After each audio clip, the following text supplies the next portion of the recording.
ओम शांति। 25 जून की बाबा की मुरली। मीठे बच्चे, पक्का पक्का निश्चय करो कि हम आत्मा हैं। आत्मा समझकर हर काम शुरू करो तो बाप याद आएगा, पाप नहीं होगा। प्रश्न, कर्मातीत स्थिति को प्राप्त करने के लिए कौन सी मेहनत हर एक को करनी है? कर्मातीत स्थिति के समीपता की निशानी क्या है? उत्तर, कर्मातीत बनने के लिए याद के बल से अपनी कर्मेंद्रियों को वश में करने की मेहनत करो। अभ्यास करो, मैं निराकार आत्मा, निराकार बाप की संतान हूँ। सब कर्मेंद्रियाँ निर्विकारी बन जाए, यह है जबरदस्त मेहनत। जितना कर्मातीत अवस्था के समीप आते जाएंगे, उतना अंग अंग शीतल सुगंधित होते जाएंगे। उनसे विकारी बाँस निकल जाएंगी। अतीन्द्रिय सुख का अनुभव होता रहेगा। ओम शांति। शिव भगवान उवाच, यह तो बच्चों को नहीं बताना है कि किसके प्रति। बच्चे जानते हैं शिव बाबा ज्ञान का सागर है, मनुष्य सृष्टि का बीज रूप है, तो जरूर आत्माओं से बात करते हैं। बच्चे जानते हैं शिव बाबा पढ़ा रहे हैं। बाबा अक्सर से समझते हैं परम आत्मा को ही बाबा कहते हैं। सब मनुष्य मात्र उस परम आत्मा को ही फादर कहते हैं। बाबा परम धाम में रहते हैं। पहले पहले यह बातें पक्की करनी है।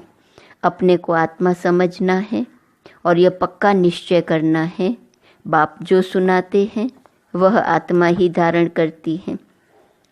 जो ज्ञान परमात्मा में है वह आत्मा में भी आना चाहिए। जो फिर मुख से वर्णन करना होता है, जो कुछ भी पढ़ाई पढ़ते हैं वह आत्मा ही पढ़ती है। आत्मा निकल जाए तो पढ़ाई आदि का कुछ भी मालूम ना पड़े। आत्मा संस्कार ले गई, जाकर दूसरे शरीर में बैठी, तो पहले अपने को आत्मा पक्का पक्का समझना पड़े। देह अभिमान अब छोड़ना पड़े। आत्मा सुनती है, आत्मा धारण करती है। आत्मा इसमें नहीं होती तो शरीर हिल भी न सके। अब तुम बच्चों को ये पक्का पक्का निश्चय करना है, परम आत्मा हम आत्माओं को ज्ञान दे रहे हैं। हम आत्मा भी शरीर द्वारा सुनती है और परमात्मा शरीर द्वारा सुना रहे हैं। यही घड़ी घड़ी भूल जाते हैं, देह याद आती है। यह भी जानते हो अच्छे व बुरे संस्कार आत्मा में ही रहते हैं। शराब पीना, छीछी बात करना, यह भी आत्मा करती है ऑर्गन्स द्वारा।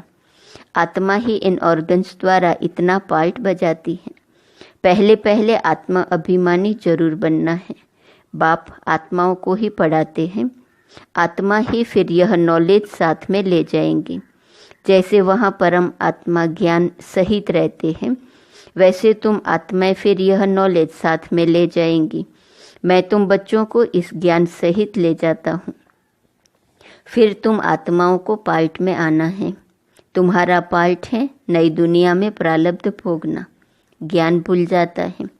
यह सब अच्छी रीति धारण करना है। पहले पहले यह बहुत बहुत पक्का करना है कि मैं आत्मा हूँ। बहुत हैं जो यह भूल जाते हैं। अपने साथ बहुत बहुत मेहनत करनी है। विश्व का मालिक बनना है तो मेहनत बिगर थोड़े ही बनेंगे। घड़ी घड़ी इस पॉइंट को ही भूल जाते हैं, क्योंकि यह नई नॉलेज है। जब अपने को आत्मा भूल दे अभिमान में आते हैं तो कुछ न कुछ पाप होते हैं। देही अभिमानी बनने से कभी पाप नहीं होंगे। पाप कट जाएंगे, फिर आधा कल्प कोई पाप नहीं होगा। तो यह निश्चय रखना चाहिए, हम आत्मा पढ़ती है, देह नहीं। आगे जिस्मानी मनुष्य मत मिलती थी, अब बाप श्रीमत दे रहे हैं। यह दुनिया की बिल्कुल नई नॉलेज है, नई दुनिया के लिए। तुम सब नए बन जाएंगे, इसमें मुंझने की बात ही नहीं। अनेक अनेक बार तुम पुराने से नए, नए से पुराने बनते आए हो, इसलिए अच्छी रीति पुरुषार्थ करना है। हम आत्मा कर्मेंद्रियों द्वारा यह काम करते हैं। ऑफिस आदि में भी अपने को आत्मा समझकर कर्मेंद्रियों से काम करते रहेंगे तो सिखलाने वाला बाप जरूर याद पड़ेगा। आत्मा ही बाप को याद करती है। बल आगे भी कहते थे हम भगवान को याद करता हूँ, परंतु अपने को साकार समझ निराकार को याद करते थे। अपने को निराकार समझ निराकार को याद कभी नहीं करते थे। अभी तुमको अपने को निराकार आत्मा समझ निराकार बाप को याद करना है। यह बड़ी विचार सागर मंथन करने की बात है।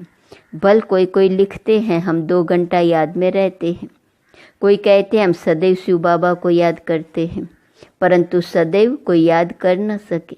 अगर याद करता हो तो पहले से ही कर्मातीत अवस्था हो जाए। कर्मातीत अवस्था तो बड़ी जबरदस्त मेहनत से होती है। इसमें सब विकारी कर्मेंद्रियां वश हो जाती हैं। सतयुग में सब कर्मेंद्रियां निर्विकारी बन जाती हैं। अंग अंग सुगंधित हो जाता है। अभी बांसी छीछी अंग है। सतयुग की तो बहुत प्यारी महिमा है। उसको कहा जाता है हेवन, नई दुनिया, वैकुंठ। वहाँ के फीचर्स, ताज आदि यहाँ पर कोई बना ना सके। भल तुम देखकर भी आते हो, परंतु यहाँ बना ना सके। वहाँ तो नेचुरल शोभा रहती है। तो अब तुम बच्चों को याद से ही पावन बनना है। याद की यात्रा बहुत बहुत करनी है। इसमें बड़ी मेहनत है। याद करते करते कर्मातीत अवस्था को पा ले तो सब कर्मेंद्रियां शीतल हो जाए, अंग अंग बहुत सुगंधित हो जाए, बदबू नहीं रहेंगी। अभी तो सभी कर्मेंद्रियों में बदबू है। यह शरीर कोई काम का नहीं है। तुम्हारी आत्मा अभी पवित्र बन रही है। शरीर तो बन न सके, वह तब बने जब तुमको नया शरीर मिले, अंग अंग में सुगंध हो। यह महिमा देवताओं की है। तुम बच्चों को बहुत खुशी होनी चाहिए। बाप आया है तो खुशी का पारा चढ़ जाना चाहिए। बाप कहते हैं मुझे याद करो तो विकर्म विनाश होंगे। गीता के अक्षर कितने क्लियर हैं। बाबा ने कहा भी है मेरे जो भक्त हैं, जो गीता पाठी होंगे, वह श्री कृष्ण के पुजारी जरूर होंगे। तब बाबा कहते हैं देवताओं के पुजारियों को सुनाना। मनुष्य शिव की पूजा करते हैं और फिर कह देते हैं सर्वव्यापी। ग्लानि करते हुए भी मंदिरों में रोज जाते हैं। शिव के मंदिर में ढेर के ढेर जाते हैं। बहुत ऊंची सीढ़ी चढ़कर जाते हैं ऊपर में।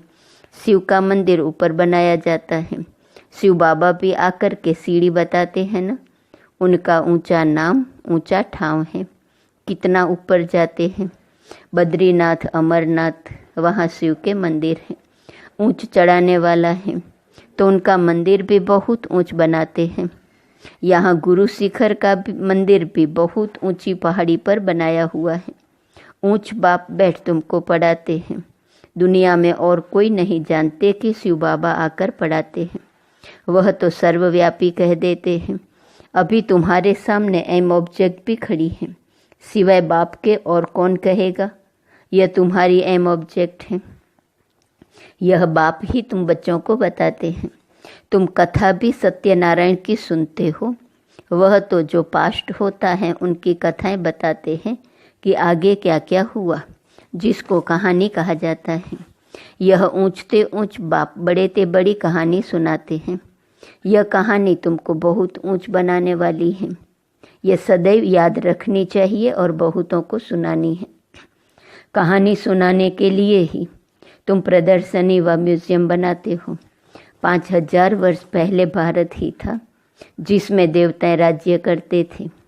यह है सच्ची सच्ची कहानी जो दूसरा कोई बता न सके।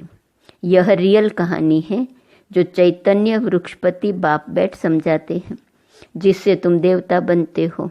इसमें पवित्रता मुख्य है। पवित्र नहीं बनेंगे तो धारणा नहीं होंगी।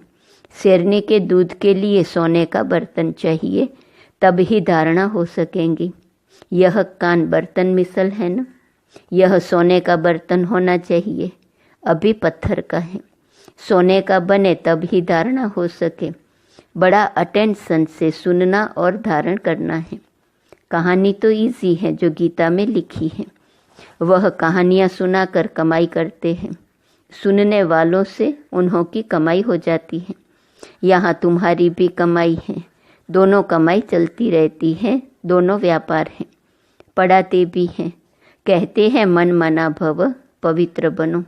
ऐसे और कोई नहीं कहते, न मनमना भव रहते हैं। कोई भी मनुष्य यहाँ पवित्र हो नहीं सकते, क्योंकि भ्रष्टाचार की पैदाइश है। रावण राज्य कलयुग अंत तक चलना है, उसमें पावन होना है। पावन कहा जाता है देवताओं को, न कि मनुष्यों को। सन्यासी भी मनुष्य है, उन्हों का है निवृत्ति मार्ग का धर्म। बाप कहते हैं मुझे याद करो तो तुम पवित्र बन जाएंगे। भारत में प्रवृत्ति मार्ग का ही राज्य चला है। निवृत्ति मार्ग वालों से तुम्हारा कोई कनेक्शन नहीं है। यहाँ तो स्त्री पुरुष दोनों को पवित्र बनना है। दोनों पहिए चलते हैं तो ठीक है, नहीं तो झगड़ा हो पड़ता है। पवित्रता पर ही झगड़ा चलता है। और कोई सत्संग में पवित्रता पर झगड़ा हो ऐसा कभी नहीं सुना होगा। ये एक ही बार जब बाप आते हैं तब झगड़ा होता है। साधु संत आदि कभी कहते हैं क्या कि अबलाओं पर अत्याचार होंगे? यहाँ बच्चियाँ पुकारती हैं बाबा हमको बचाओ। बाप भी पूछते हैं नंगन तो नहीं होते हो? क्योंकि काम महाशत्रु है ना, एकदम गिर पड़ते हैं। इस काम विकार ने सबको वर्थ नॉट ए पेनी बनाया है। बाप कहते हैं 63 जन्म तुम वैश्यालय में रहते हो, अभी पावन बन शिवालय में चलना है। ये एक जन्म पवित्र बनो। शिव बाबा को याद करो तो शिवालय स्वर्ग में चलेंगे। फिर भी काम विकार कितना जबरदस्त है, कितना हैरान करते हैं। कशिश होती है, कशिश को निकालना चाहिए। जबकि वापिस जाना है तो पवित्र जरूर बनना है। टीचर कोई बैठा थोड़े ही रहेगा, पढ़ाई थोड़ा समय चलेंगी। बाबा बता देते हैं हमारा यह रथ है ना, रथ की आयु कहेंगे। बाप कहते हम तो सदैव अमर हैं, हमारा नाम ही है अमरनाथ। पुनर्जन्म नहीं लेते इसलिए अमरनाथ कहा जाता है। तुमको आधा कल्प के लिए अमर बनाते हैं, फिर भी तुम पुनर्जन्म लेते हो। तो अब तुम बच्चों को जाना है ऊपर, मुंह उस तरफ, टांगे इस तरफ करनी है। फिर इस तरफ मुंह क्यों फिराना चाहिए? कहते हैं बाबा भूल हो गई, मुंह इस तरफ हो गया तो गोया उल्टे बन जाते हैं। तुम बाप को भूल देह अभिमानी बनते हो तो उल्टा बन जाते हो। बाप सब कुछ बतलाते हैं। बाप से कुछ भी मांगना नहीं है कि ताकत दो, शक्ति दो। बाप तो रास्ता बताते हैं, योग बल से ऐसा बनना है। तुम योग बल से इतने साहूकार बनते हो जो 21 जन्म कभी कोई से मांगने की दरकार नहीं। इतना तुम बाप से लेते हो। समझते हो बाबा तो अथाह कमाई कराते हैं, कहते हैं जो चाहे सो ले लो। ये लक्ष्मी नारायण है हाईएस्ट, फिर जो चाहे सो लो। पूरा पढ़ेंगे नहीं तो प्रजा में चले जाएंगे। प्रजा भी जरूर बनानी है। तुम्हारे म्यूजियम आगे चलकर ढेर हो जाएंगे और तुमको बड़े बड़े हॉल मिलेंगे, कॉलेज मिलेंगे जिसमें तुम सर्विस करेंगे। यह जो शादियों के लिए हॉल बनाते हैं यह भी तुमको जरूर मिलेंगे। तुम समझाएंगे शिव भगवान उवाच, मैं तुमको ऐसा पवित्र बनाता हूँ। तो ट्रस्टी हॉल दे देंगे। बोलो भगवान उवाच, काम महाशत्रु है जिससे दुख पाया है। अब पावन बन पावन दुनिया में चलना है। तुमको हॉल मिलते रहेंगे, फिर कहेंगे टू लेट। बाप कहते हैं मैं इसे मुफ्त में थोड़े ही लूँगा जो फिर भर कर देना पड़े। बच्चों के पाई पाई से तालाब बनता है, बाकी तो सबका मिट्टी में मिल जाना है। बाप सबसे बड़ा सराफ भी है, सोनार धोबी कारीगर भी है।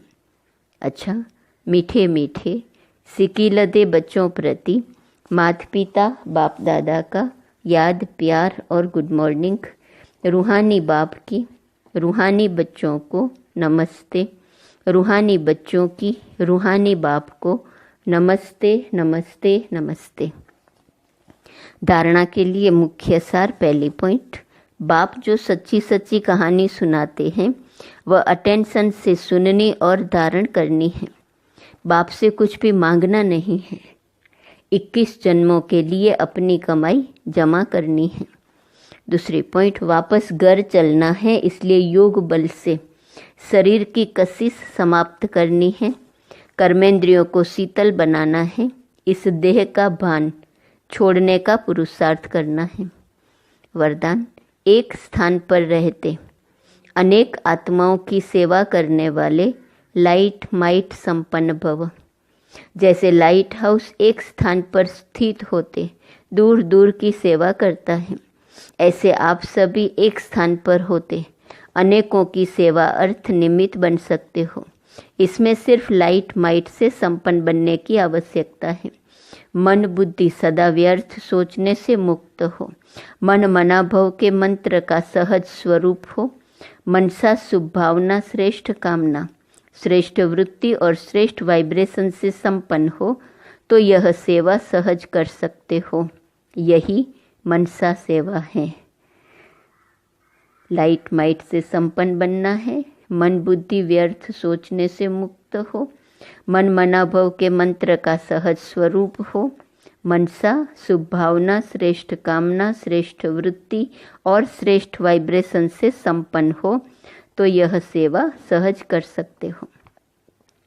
स्लोगन: अब आप ब्राह्मण आत्माएं माइट बनो और दूसरी आत्माओं को माइक बनाओ। आज का स्वमान है मैं रहम दिल हूँ। अव्यक्त इशारे की पॉइंट है 25 जून। कर्मयोगी कभी अच्छे व बुरे कर्म करने वाले व्यक्ति के प्रभाव में नहीं आते। ऐसा नहीं कि कोई अच्छा कर्म करने वाला कनेक्शन में आए तो उसकी खुशी में आ जाओ और कोई अच्छा कर्म न करने वाला संबंध में आए तो गुस्से में आ जाओ या उसके प्रति ईर्ष्या व घृणा पैदा हो। यह भी कर्म बंधन है। कर्म योगी के आगे कोई कैसा भी आ जाए वह स्वयं सदा न्यारा और प्यारा रहेगा। नॉलेज द्वारा जानेगा, इसका यह पाठ चल रहा है। इसलिए अच्छे को अच्छा समझकर साक्षी होकर देखो और बुरे को रहम दिल बन रहम की निगाह से परिवर्तन करने की शुभ भावना से साक्षी हो देखो। तब कहेंगे कर्म बंधन से न्यारे कर्म योगी। ओम शांति।